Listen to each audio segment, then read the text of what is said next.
5 पक्ष बदलले, मनसे, शिवसेना,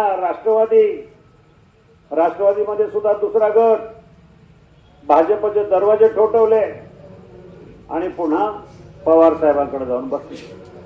5 पक्ष तर तुम्हीच बदललेत. आणि मग निष्ठा कसली? निष्ठा असावी तर जनतेशी निष्ठा असावी.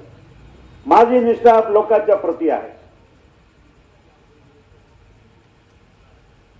माझी निष्ठा लोकांच्या विकासासाठी आहे. 12 गावाच्या पाण्याचा जो प्रश्न आहे हा अतिशय गंभीर आहे.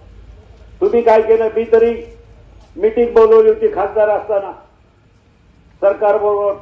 एकदा गिरीश महाजन, एकदा विजयबापू शिवतरे, सगळ्या ग्रामस्थांना मिळून गेलो होतो. ती बैठक घेतली, सर्वे करायला लावला. नंतरच्या काळामध्ये आता आपण सगळ्यांनी गावोगावी आपण आंदोलने केली, मोर्चे काढले, गावोगावी बैठका घेतल्या, धरणे आंदोलनं केली. कारण हा प्रश्न गंभीर होता. मला माहिती आहे हा प्रश्न किती गंभीर आहे. इतकी मोठी शेती आणि कष्टकरी काम करणारा माझा शेतकरी, त्याला जर पाणी मिळालं तर शेतीचं नंदनवन करू शकतो. अशा प्रकारची परिस्थिती इथे आहे. अनेक वर्ष आपण पाण्यापासून वंचित राहिलो. दुर्दैवानं ज्यावेळेला धरणाचं पाण्याचं नियोजन झालं त्यावेळेला आपल्या भागाकडे दुर्लक्ष करण्यात आलं.